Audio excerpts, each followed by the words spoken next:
afraid to turn out the lights? Is there something you're scared of? What's there out in the dark? Make sure to keep all your windows locked. Do you surrender? You try to stay awake. These walls you can't escape. Here's one for the lonely hearts, for the ones that fear the dark. You better run out of here. Bet you can't look the other way. Here's one.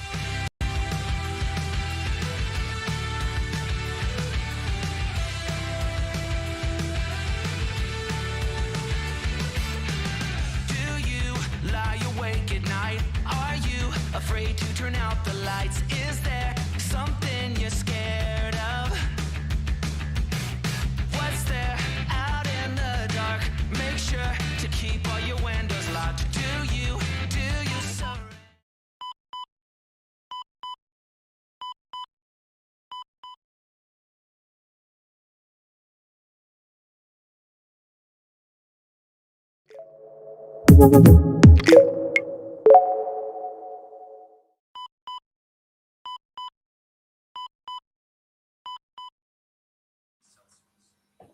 Hello and welcome to PHP Alive and Kicking. This is episode 27. I'm Mike and my co-host is Chris. Hello. This is a podcast brought to you by PHP Architect and made better by our partners at Displace. More about them later. We explore the latest developments in PHP and what it's like to earn a living in PHP today. Today's is a live recording So do hang out with us in our Discord channel where you can ask questions, and we'll do our best, or our guests will do their best to answer them. You can see the link to Discord on the screen now. If you're in YouTube watching this live, please like and subscribe, and hit that bell notification to know when we are going live, when we've got other videos out there.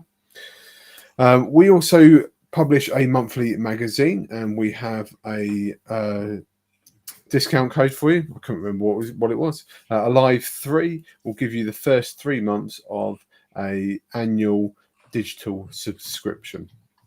Not only do we have the magazine, we also run a conference. PHP Tech is only a matter of 6 weeks away now. It's not far. Yeah. About that, yeah. About 5, 6 weeks now. Yeah, it's creeping up on us pretty quick. So yeah, it'd be great to see people there. You can still get your tickets and come and join us. 3 days of great talks, socializing, games, and all sorts going on. And for the first time this year, we are also running JS Tech alongside PHP Tech in the same hotel.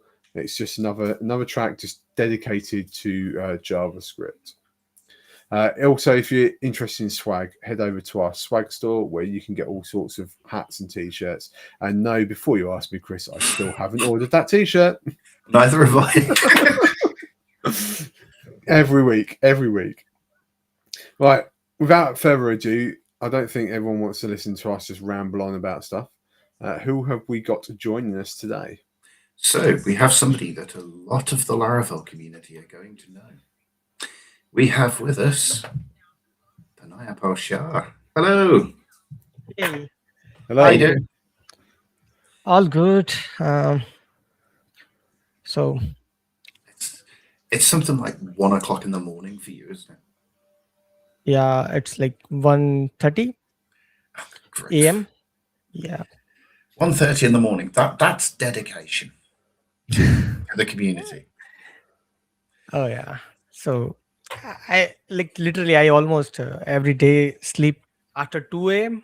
So Yeah, and I mean, I will often do late shifts and finish late, but no, 2 a.m. in the morning is not a time I want to see ever. Yeah, unfortunately, I probably see that far too often. Yes, but Mike, most of that is self-inflicted. No, kind of, but no, not always. All right, we'll let you off. So we always start with the same question, and we've had a little bit of an insight. But how did you get into PHP?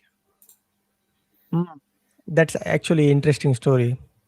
So like I started my career as a like not a job, like I was a freelancer, or like we can say like having a small so-called company where we were doing some stuff which is IoT related. Then I was also a like Java and .NET dev.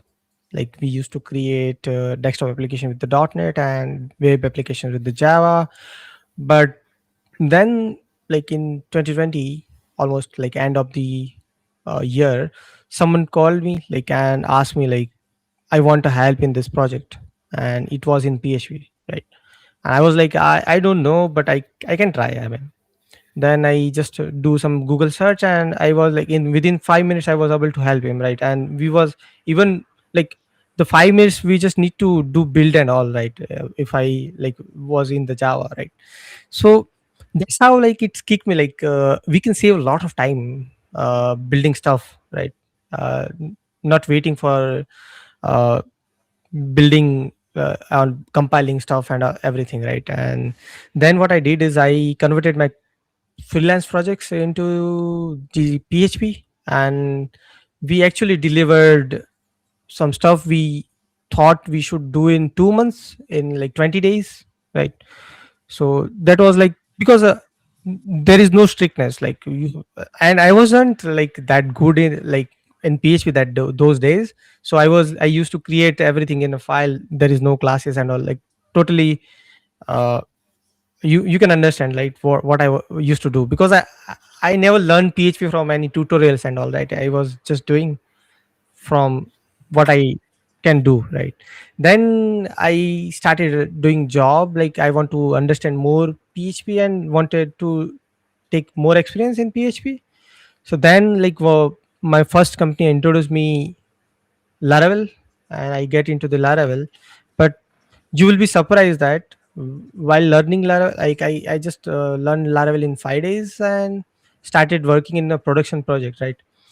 But the thing is, they wanted me to know everything related to PHP. Like I gone through the Symfony, then WordPress, Joomla, Drupal, then Cake PHP, then YI2, many things, right? And then I just one day came to them and like say I want to focus on one thing, right? And then I focused on Laravel from that day. And after taking few years of experience in PHP and Laravel, I started freelancing again. And yeah, there is many things, but yeah, this is it. Yeah. Mm. It is interesting, isn't it, how some of the languages like Java and other ones, you do end up like with all of those excuses. Sorry, can't work compiling. Sorry, can't work transferring to the device. Sorry, can't work trying to find the answer. What excuse have we got left in PHP? Because it all just works.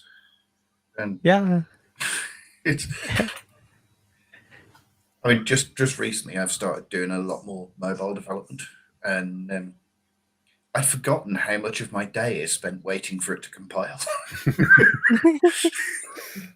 Yeah, actually. Yeah. So one of the things that I've seen you being quite involved with was Pinkery. And Oh yeah. do you want to tell us about Pinkery and what that is and how you got involved in that one? Mm. So what I can say is I was a person who was using Pinkery a lot before even joining to work on the Pinkery, right? And I was finding so many issues on Pinkery, right? And I was keep reporting to Nuno Maduro, right? Like this issue I found, this feature can be added. He was like, just add those issues into the GitHub directly, right? And I joined Pinkery like that. Then I asked him like, can I solve this issue? I think I can do that, right? Then I solved one of my issue with just changing few of lines. And on those lines, like just I changed 3 or 4 lines, I got few comments, right? Change this, change this, change this, kind of, right? Then I started working more and more to Pinkery. I used to get like more than 20-25 comments on my PRs while I started. Then I started understanding that how Nuno works on the particular things, and those 25 comments come to exactly zero, right?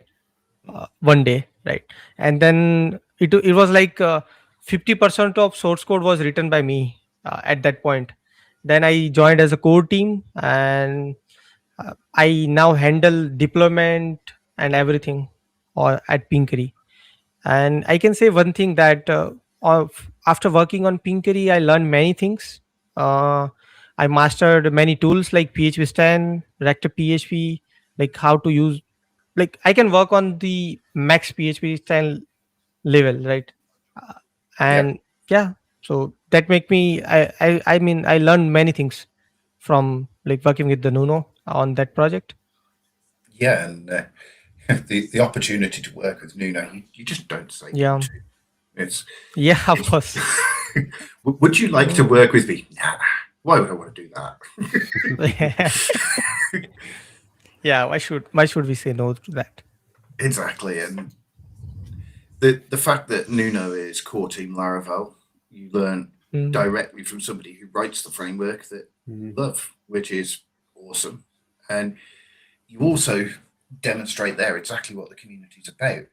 Nuno Yeah. didn't go back to you and go, do you know what, there's too many mistakes with this, we can't do this. He went, do you know what, here's some mistakes, let's help you get to the next level. And getting from, as you put it, 25 comments to 0, that's good going, and that shows progress and Yeah. shows the community working together to make something Yeah. better. I can say one thing that I gained his trust, and after that I worked on paste PHP with him, like on page 3, page 4. Like some of the, so if you use that presets, right? Mm, Paste Laravel preset or maybe security preset. The many rules in those preset is written by me while working with him.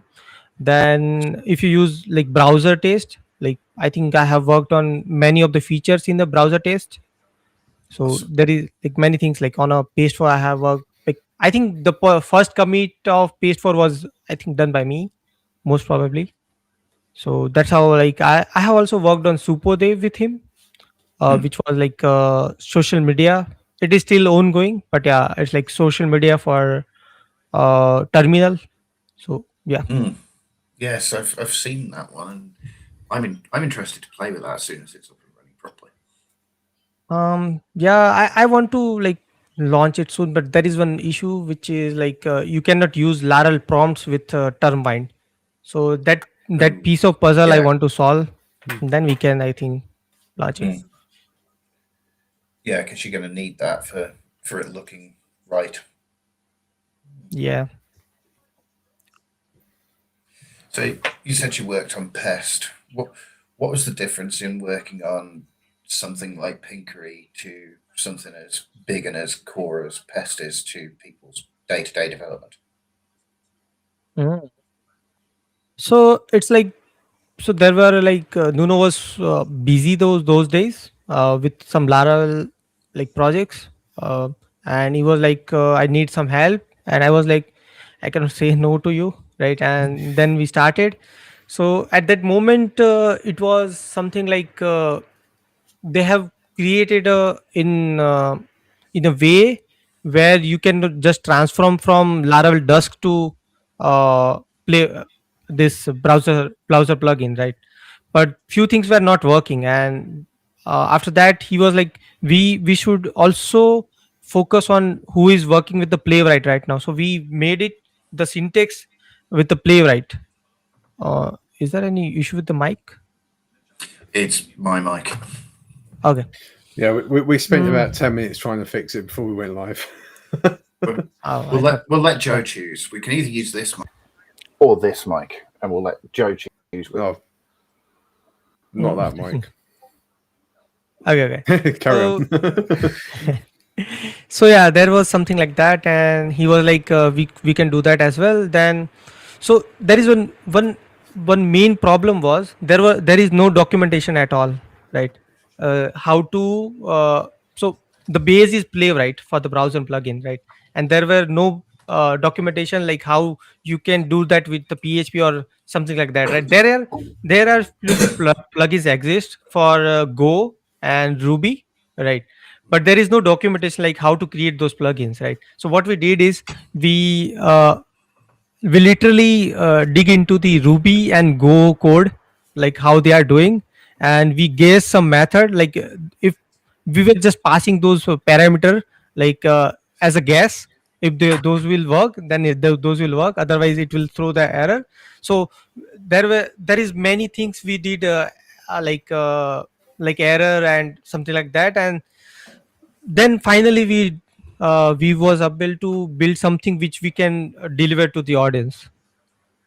Yeah, and that experience of playing around with something as complex as Playwright, where there's literally no rule book.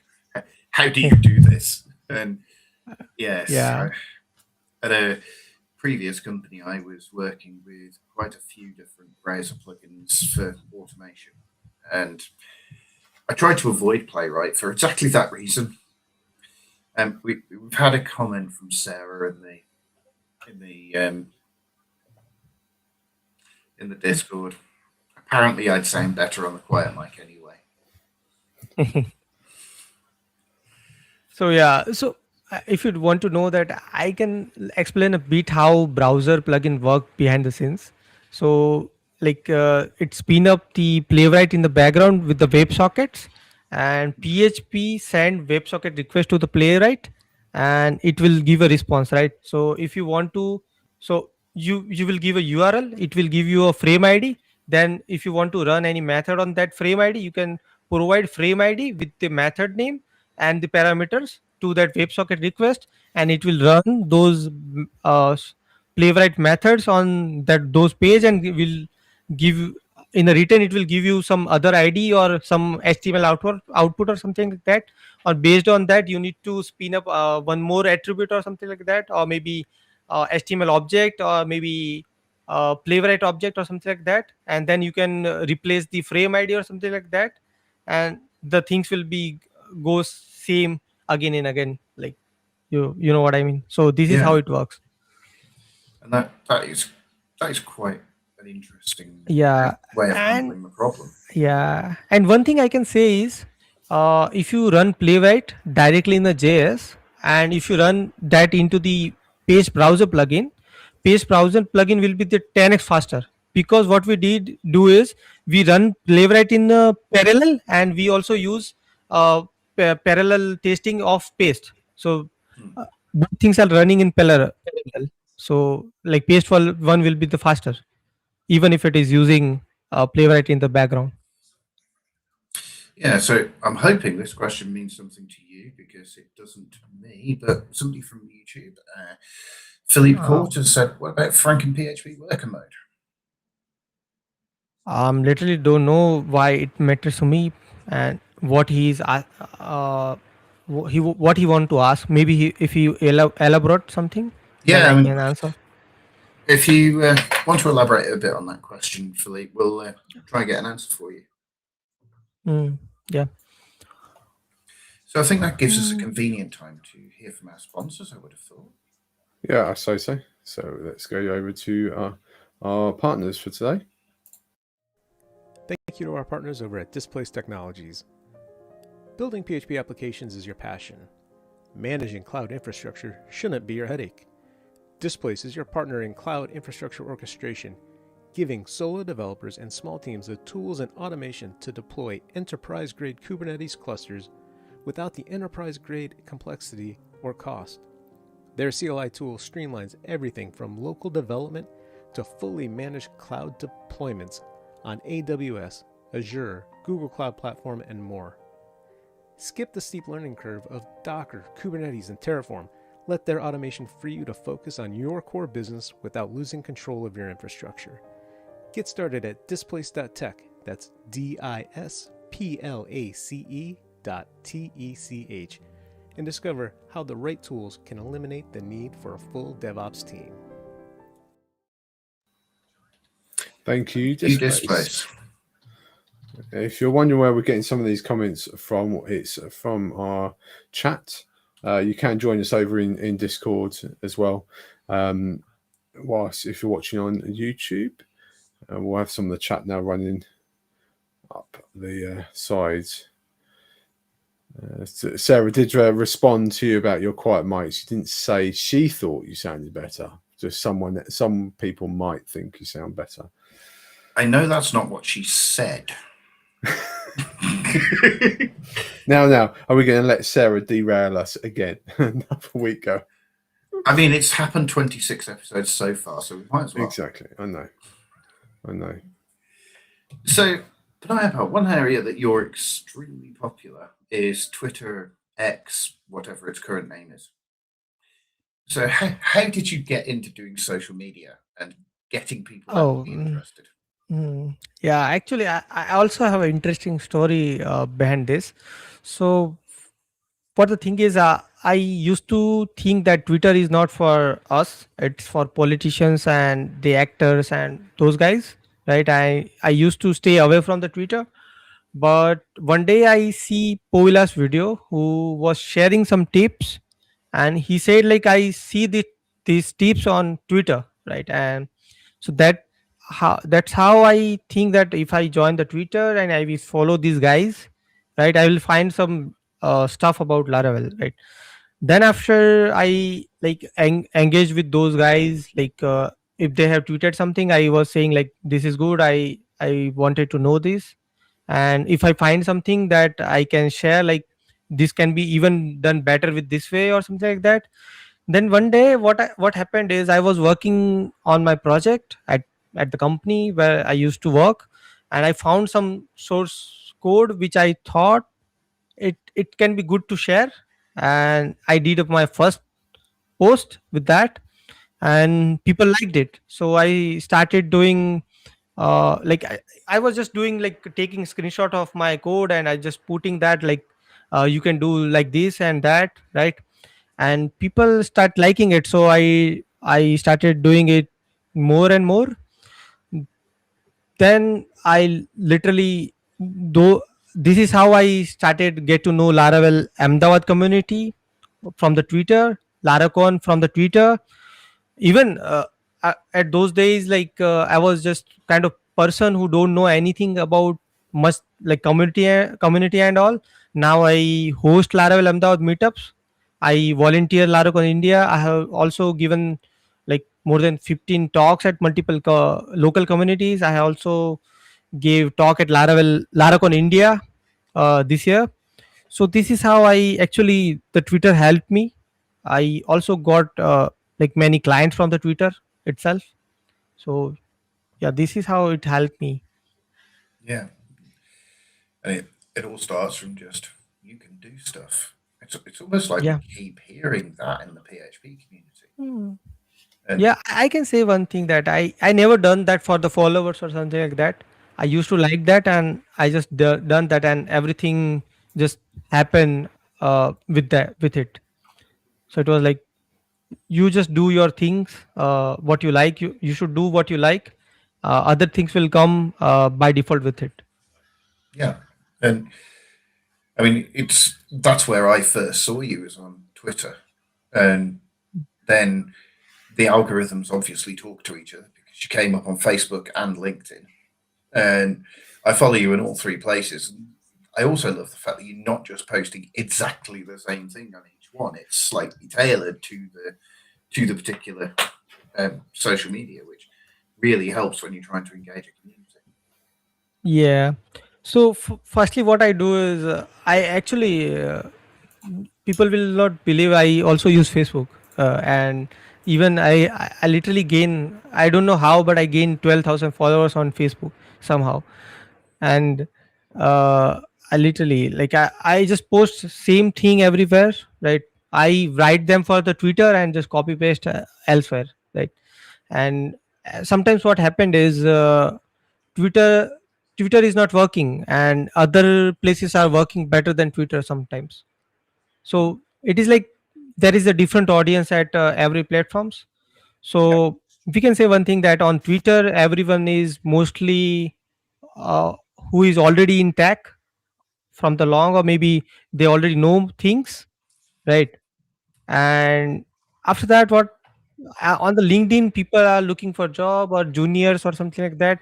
So if you post something which is like simple enough to understand, it will more uh, get more, I mean, engagement on the LinkedIn and less on the Twitter, and vice versa for uh, the things which are complex. I think that's how I see things going.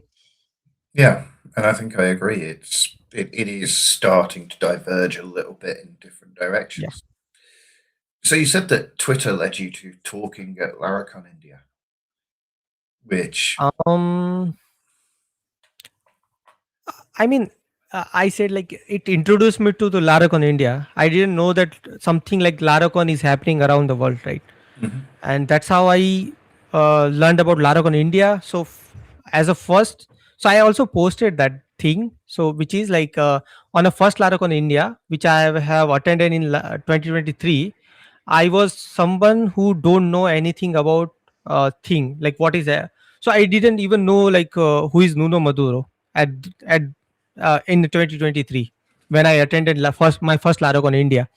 Then on a second Laracon India, I know few things, right? And I was also urging for learning more things, right? And at that time, I was also on Twitter though, and on the third Laracon India, I was a volunteer. So I volunteered the Laracon India on the 2025, and on the 2026, I got a chance to speak at Laracon India like 2026. So this is how was my journey. First as a some attendee who doesn't have idea at all, on a second Laracon India, I was an attendee who has some ideas. On a third Laracon India, I was volunteer, and on a fourth, I was speaker. So yeah, that's how it was Yeah. work for me. So what you're telling me is, for me to speak at Laracon India, I just have to go 4 times.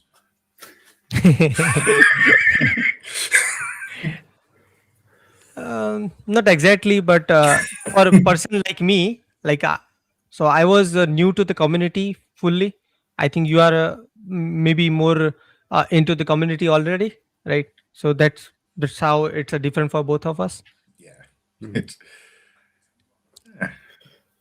And what's your advice on picking your first subject for a talk, or if someone wants to start posting things on social media? How did you go about picking those subjects? Oh yeah, that's actually interesting stuff. So you can do anything, but what I can share what I did. So you can just share what you do all every day, right? That's the thing. Uh, all my local community talks were about what I used to do every day at my work, right? And that's how you get confidence, right? I have given talk on broadcasting when I was working on the chat app, right?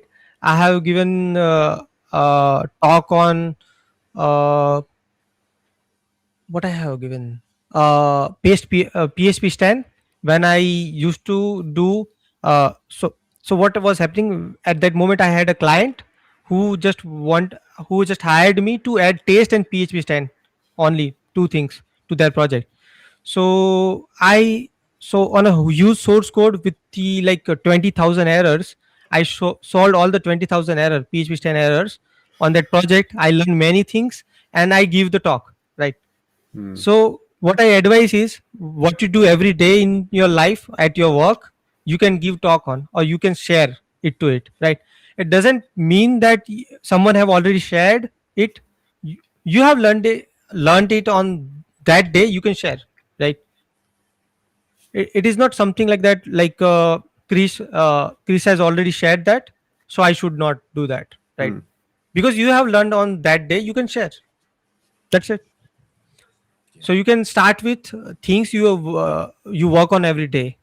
Same with the if you want to start some open source work, right? You can start with the things you are working every day, right? Working on every day. So if there is a package you are working on every day, you need a one feature, you can contribute.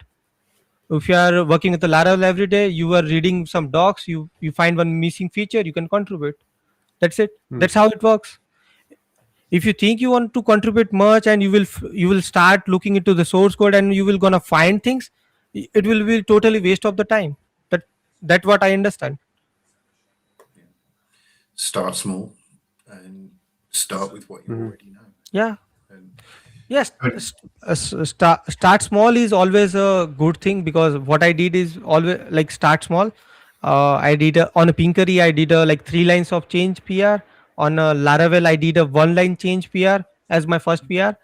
On a Even on a Twitter, I posted a screenshot of my VS Code IDE, right, at first.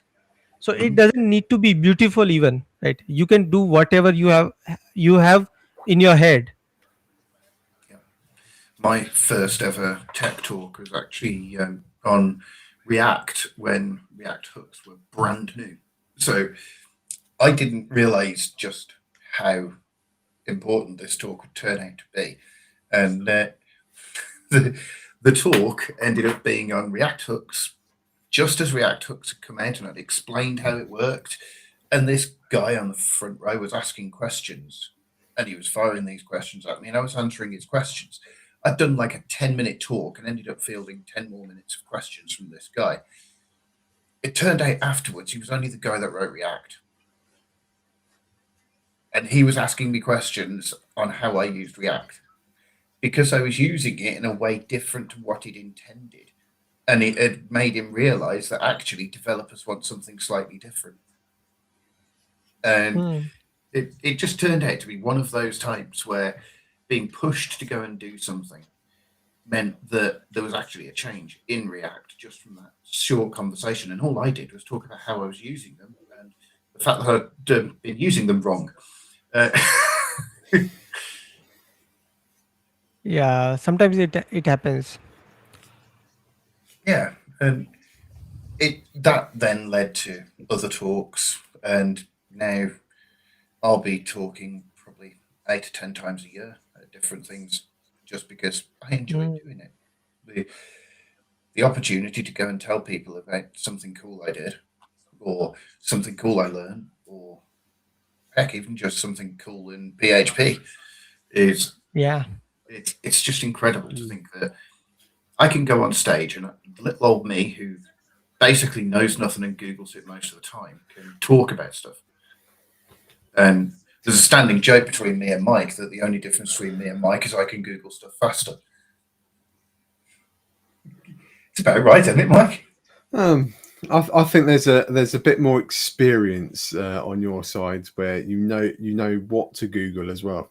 I mean, that does help, yeah. So there's experience there. It's not just that you can type faster than me. I mean, that's true. There is a bit of experience. So where do you see yourself going next in your journey? What do you think your next path will be?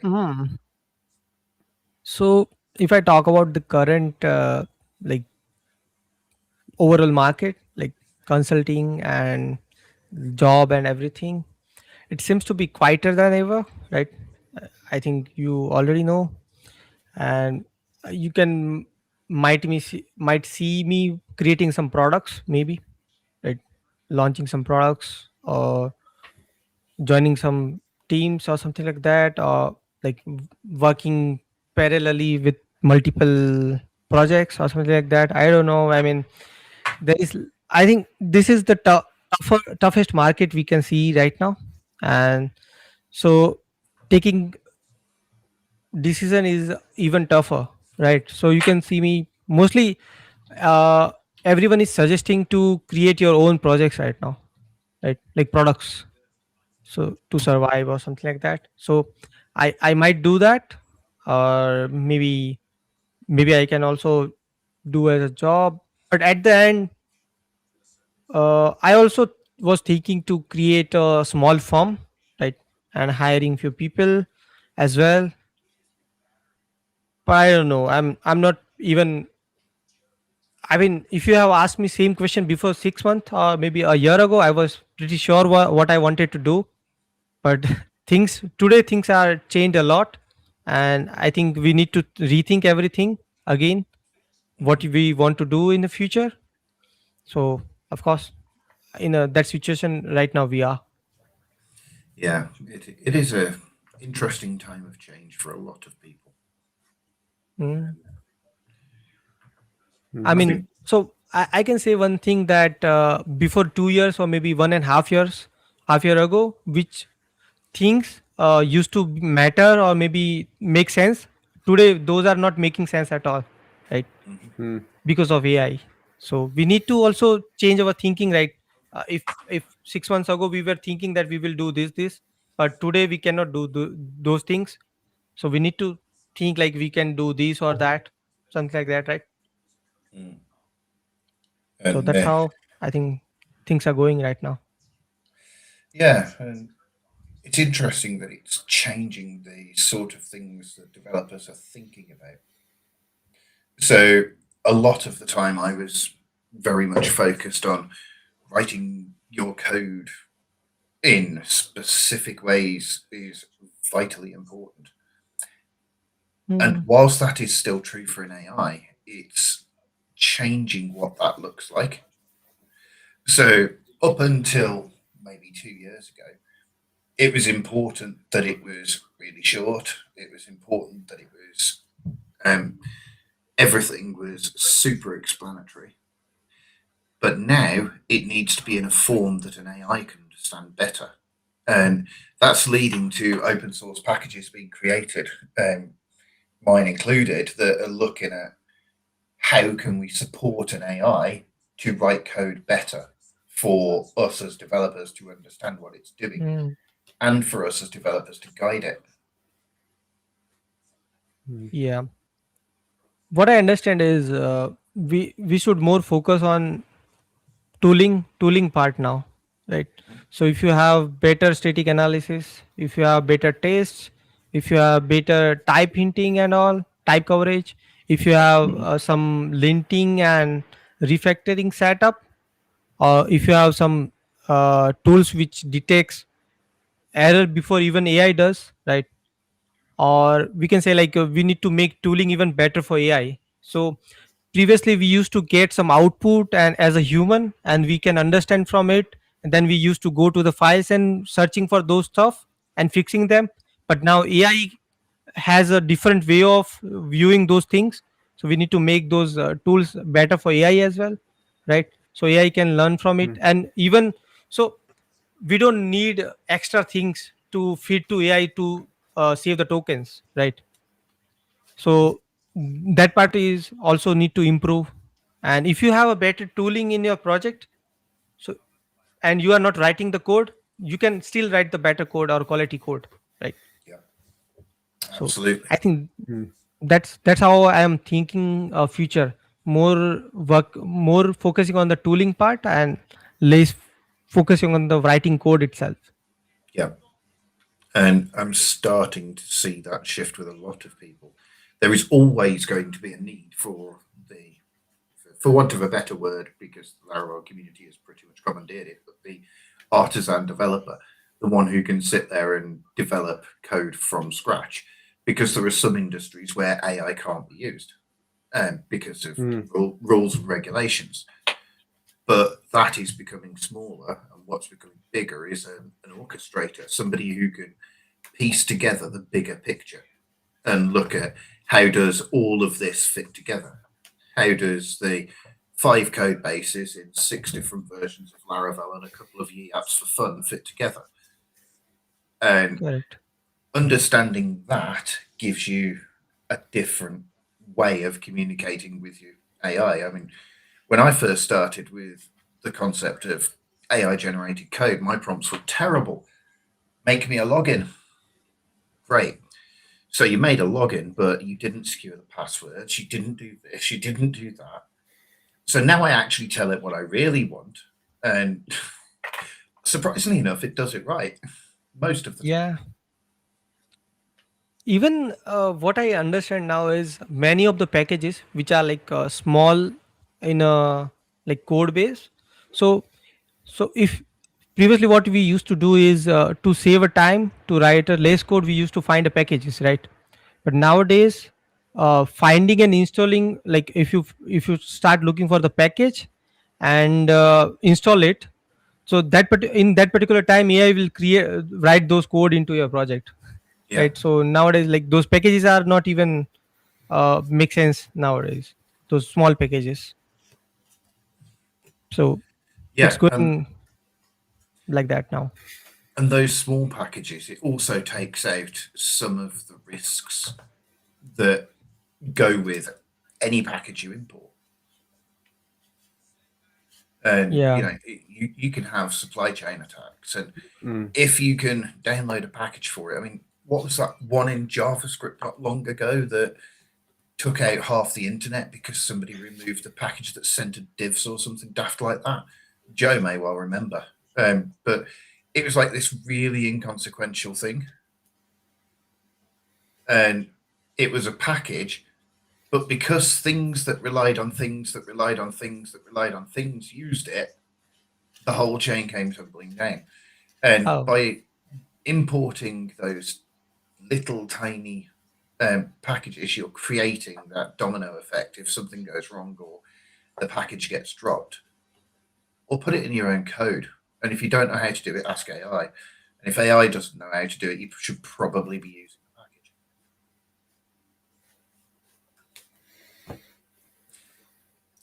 And Sarah is currently trying to convert 5'11" for Americans, and her conversion is currently doubt.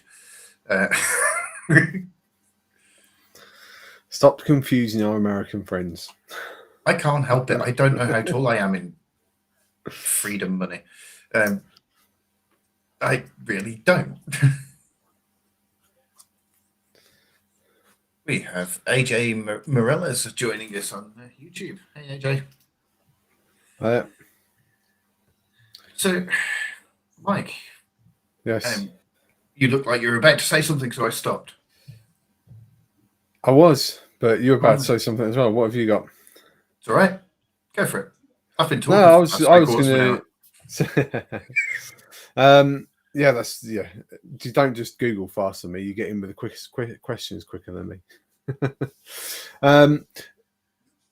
So we've kind of talked about a lot of things you've done in the past and how you've got to where you are now. I'm quite interested into understanding what sort of things still keep you working on PHP or working in PHP. Why? What excites you about PHP at the moment? The community, I guess. The community is so much welcoming, and like you can it like they are all helping each other daily, right? And from that, like I also created a lateral attrition community few years back for helping each other, Mm. and like it grown up to like 5,000 members around all the platforms. So it is like there. And on the I created it on September 2023, I guess. And at that day, I was only person who was helping and sharing things. Now people are there who help each other, right? And it's like I'm literally not getting time to see the errors they are posting, but there are persons who are helping each other, right? Mm. So the community is the thing which keeps us to the PHP. And even so, if you see PHP 8.5, 7 x, 8 x, right? It is growing a lot, right? It is Mm-hmm. improving a lot in a performance way, or the syntax way, or the security way, or maybe we can say the elegancy in the syntax, right? So everything is improving. So why not to be with the PHP if you are already good with the PHP? Yeah, and I think I would say I'm, or some people might say, who's surprised to hear that that's the answer. That's the community, but I'm not. The community has been one of the best I've been involved in various different walks of life. I have been involved in quite a few different types of community, but yeah, the PHP community, I haven't had any issues or any problems. I can't say a bad word about anyone within PHP. It just seems so welcoming wherever you go. People are just so welcoming, and it's like, yeah, I don't know how to. I mean, I talk about it quite often on the show about the community, and how when I started getting involved in the community, how welcoming everyone was. So it's nice to hear someone else is thinking the same thing. Yeah. And it's quite surprising just how many times we have actually heard that from guests on the show, that the thing that keeps them going is the community. And I love that. I mean, even down to something so simple as we've managed 27 shows of getting people to talk to us. Admittedly, one of those shows was us talking to each other. But that was the pilot episode. And since then, there's been a guest on every week. Well, every episode, because we didn't run every week at the time. Yeah. And I never thought that we'd be able to keep going and keep going and keep going, to the point that we've now started to get people asking us to come on the show, as well as us going, do you want to come on the show? I think that comes down to the types of people that are in the community. They want to share. Yeah. They don't want to just keep it all. Like a lot of communities where there's a lot of knowledge, it's like the old school want to guard that knowledge. They don't want to pass it on to the next generation. Whereas we're actively trying to pass it on to the next generation. We're actively trying to bring new people to the community. And we talked about it a lot last week on the show about how can we bring in bring in more developers, more junior developers into PHP. And so a lot of interesting conversations have come out of that, and that's kind of where this show has kind of stemmed from, is like trying to see how we can spread the word, how we can make people aware of not only how good PHP is and the amount of things you can do with PHP, just how good the community can be as well. I mean, you can go to any sort of conference and you can be chatting to someone who's just openly just chatting to you, like just trying to bring you out of your shell. For someone like me that has some social anxieties, I don't mix very easily with people. I need people to break the ice with me first, and then I can have those conversations. And I found that most people I've bumped into at a conference will do that quite happily for you, which is quite nice. But you're sitting chatting to someone, then you realize you're talking to Ben Ramsey. It's like release manager and internals contributor, and it's just like you bump with these people. In other communities, there's like bubbles. Yeah. Those people are held, the speakers are held in a bubble, and you don't get to see them. So for example, it's not with everyone, but I'm a drummer, and I went to the UK drum show in November, and there's a lot of demonstrations going on the main stage, and so it's a 2-day thing. There was probably about 6 or 7. So you're looking at about 14 to 15 high-profile drummers that are there doing like a half-an-hour clinic or half-an-hour demonstration of some stuff and talking to you. I only ever bumped into one of those on the actual in the exhibitors hall. Everyone else was in a room, and they stayed hidden in this room. Nuno's just joined us. Hey, Nuno. Nuno, when are you coming on the show? Yes, I'm trying to get you on the show. When are you coming on the show? So going back to sort of the community, the different communities I'm involved in, you always see that sort of bubble around the top people within the community.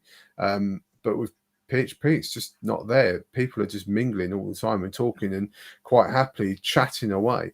And I remember the first time I was at PHP Tech, and a lot of people were trying to encourage me to start doing talks. And I had said it was actually Ben, I said to Ben Ramsey earlier on in one of the days, saying I wouldn't know what to talk about. And on the last day, I was showing someone Laravel Filament, because I've built a few things in that, and he was asking me about it, and I was showing him how it worked. And Ben was sitting behind me, and he just turned around to me and said, after this chap had gone, he said, "There you go, that's what you talk. He's just do a talk on Filament, do a workshop on Filament." I haven't yet done it, but that's my social anxiety holding me back. But having someone like that just sort of going, there you go, they're just chipping in and talking to you. They're not these gods that you can't talk to. Yeah. And that genuinely is, as far as I can tell, unique to this particular community. Mm-hmm. And I mean, obviously there are nice people in every community that will talk to you, but PHP seems to have all of them, which is cool. I mean, I've tweeted people who've literally written frameworks, who've written Pest, who've written PHP unit, who've written, well, Ben Ramsey, who's written the one thing that is probably in everybody's app, the UUID package. Mm-hmm. And I've spoken to these people, and it's like I'm talking to somebody who is just an old friend. And in other circles, I've done exactly the same thing and basically been ignored because it's something they don't want to talk about. And even the no's are polite. Well, I remember getting into PHP right at my beginnings of PHP and discovering about PHP unit and not PHP unit. Xdebug, sorry, that's what I was thinking. I've just got my mind went off on a complete tangent all of a sudden. Something else was going on in my head. Xdebug, and I couldn't for the life of me get it up and running. And I remember putting something on Twitter. I didn't at anyone. I just wrote that I was having trouble, and then next thing I know, Derek's messaging me saying, "Do you want some help? I can help you. I'll help you get it up and running." And how many other communities do you find that if you say you've got a problem, you get the person that's actually created it trying to help you? Yeah. Yeah. So when I actually created a Laravel Lattice community in the starting, I used to get system access of like developers to solve their issues on those times.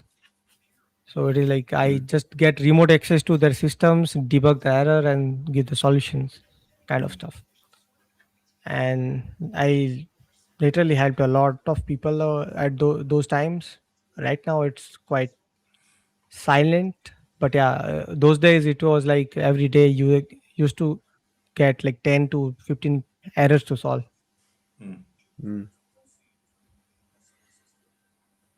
Yeah. That is a very good comment from Awards. Social anxiety is normal. The thing to remember about giving a conference talk is this: the people in the audience are on your side. They want you to do well because that means they'll have a better experience. This is doubly true for the PHP community. Could not agree more. Yeah, no, everyone keeps telling me that, but that doesn't help me, unfortunately.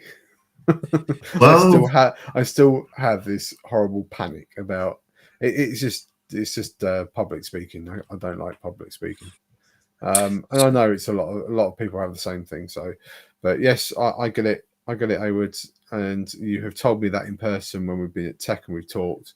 One day it will happen. One day I probably won't have a choice and I have to do it, and then it's gonna happen, and then I'll be fine. So. Anyway, I think that's probably a really good point, unless you have any more questions, Chris. Not or from anything me. from the community. Awards is typing. Awards is typing. We'll wait. We need to keep talking whilst Awards typing. Or not. Yeah. Or do we just sit here and stare at Awards? We're just going to sit and stare at Awards.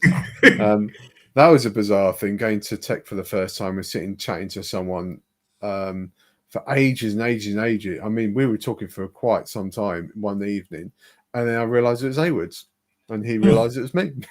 And we had no idea we were talking to each other, and we talked quite a bit in sort of Discord and things. But yeah.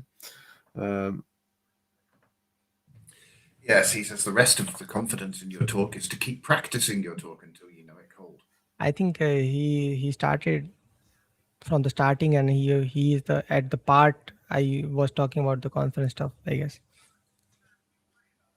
Yep. Yeah.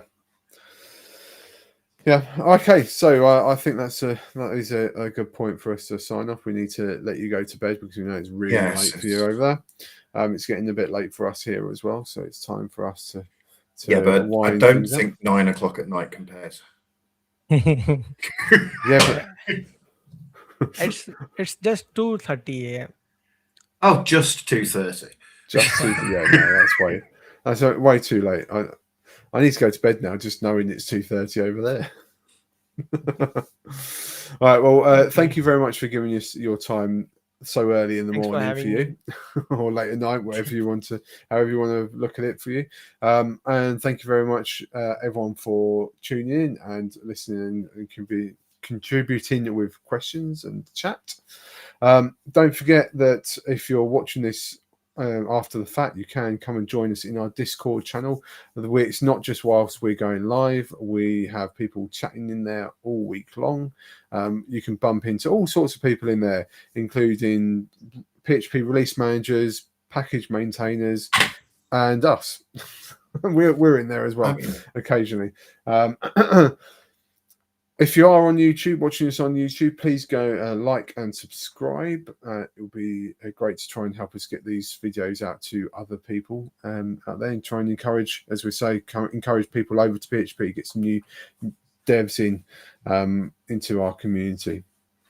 Don't forget, if you don't already subscribe to our magazine, PHP Architect, do so. We've got a discount code for you. Alive3 will give you the first 3 months of an annual digital subscription.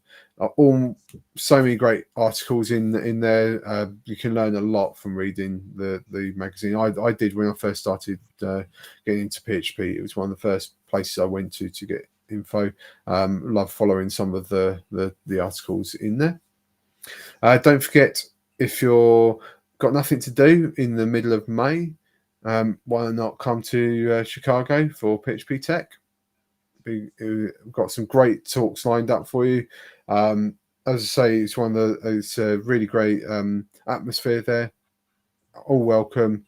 We hang out all night because most people stay in the same hotel as the actual conference. We hang out until 2-3 o'clock in the morning. I think even John has stayed up even later than that some days.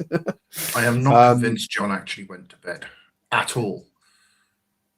If he did, it was just to go up and have a shower and get changed, come back down again, I'm sure. Yeah. We also have, for the first time, JS Tech running alongside PHP Tech. It's in the same hotel, just in one of the rooms next door to where the PHP talks are. So that is actually 4 tracks. So you've got 3 that are dedicated to PHP and then 1 dedicated to JS Tech. If you buy a ticket for either one of them, you can always pop into one of the other talks if you fancy. Yeah, if you're a JS person and you want to learn a bit more about PHP, or vice versa. Don't forget to head over to our swag store, where you can pick up some great t-shirts, hats, and all sorts of things with logos and some pretty cool designs.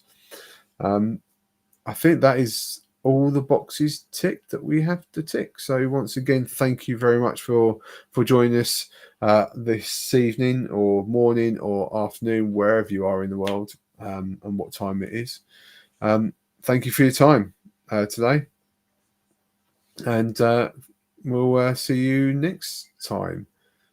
Okay, thank you very much. Hi. Thanks for having me. It was nice to talking with you guys. It was a pleasure to have you on. Thank you very much. Bye now. Yeah.